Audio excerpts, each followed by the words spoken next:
So my name's Mikey B. I'm from the suburbs of Buffalo, New York. Not LA?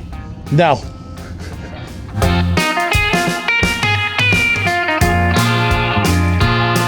So it's a 1929 Model A.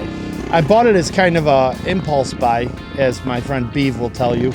It was in pretty terrible shape. In fact, I couldn't drive it at all. Like my head, it was two channeled. It was channeled, I think, 11 inches. And I couldn't even see the street lights. I couldn't see nothing out of it. Borderline too dangerous for me to drive. Not a great ride. I know Beav wanted to make it so that I could drive it. And Jason Singer walked up to it. He goes, "Are you going to start doing it or no?" And I go, "I don't know." And he took a knife and slashed the final top and ran it all the way down the back and says, "You are now." We pulled the body off. The whole thing was falling apart. So I thought that I had lost a ton of money because me and Beav are sitting there holding each side to try to keep this body from collapsing.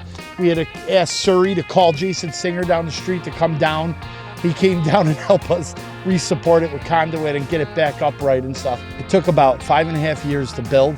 I'm a barber. I own a barber shop, in Buffalo. So, we're just shade tree mechanics, just with a dream. I have a really big dream of early 1960s. That was my dad's era, and that's what I wanted to build. So we started there, created the frame, put the frame on it, and then started trying to get this body back upright and stuff. Took a long time. Every Monday for 5.5 years, I think we only missed one Monday and about 12 hours on Mondays, and we would just hammer down on it. And each week I'd have a checklist, go through and try to hit it. I didn't think it was ever gonna get done. We just finished it up. It's got about 400 miles on it. We drove it about 2.5 hours to get here. I didn't know what was gonna happen. Yeah. And we made it. Looks like I got a fully functioning hot rod right now. This was built by every one of my friends. I can't say that everyone had a piece into it. Obviously, Beav was there from the very beginning, and Cliff. Fuji over here was helping me try to fix things. There was 11 inches from the door all the way around the other door that was missing out of this car. There was no bottom up to it. We recreated everything. It's not perfect. It's really good though, compared to where it was. After we got it all done and Fuji helped me, try to get the body straight and stuff, we took it to Jimmy Shine's in Blaisdell, New York, and Jimmy Shine ran away with the paint job on it. It says I wanted something 60s, some metal flake in it. I had a idea that I wanted root beer brown, so that's where we went. I found a color off of a 2001, I think, Nissan Murano. I went outside of my barber shop, seen it glowing in the sun, and I went, that's perfect. Took a picture of the color code, gave it to Jimmy Shine, and then he added gold metal flake into it to make it more what I wanted. Jimmy Shine did an amazing job. I wouldn't be anywhere without any of my friends helping me. My buddy Wade from the Rust Belt Rebels has been there. I don't know, I couldn't be more happy about it. So what's it called? Brown Recluse. How'd it get that name? So I lived in Charlotte for like 3 years, and I got bit by those stupid things twice. I had to get steroid antibiotics, steroid anti-inflammatory. I'm deathly afraid of them. And I'm kind of deathly afraid of this car right now, so it kind of works out well. What's the story with the orange windows? Okay, so that's great. So my dad had a GTO when he was young, and it was a blue GTO, and he tinted the windows blue, and I fell in love with it. It's kind of an ode to him.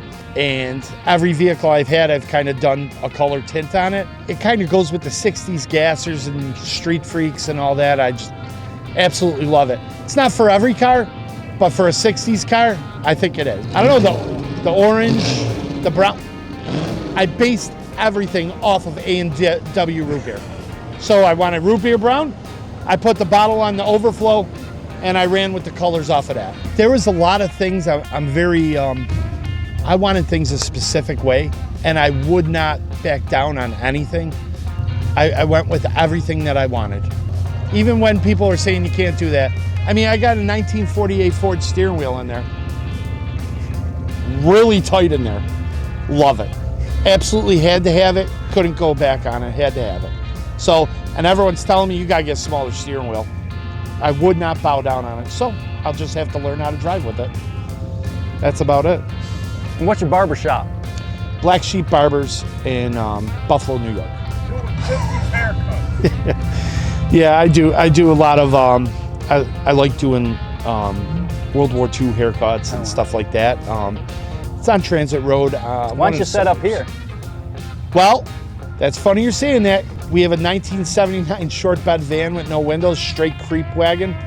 I actually am gonna get that done this winter with my friends, and it will be here next year. And I think I will set up and actually cut some hair.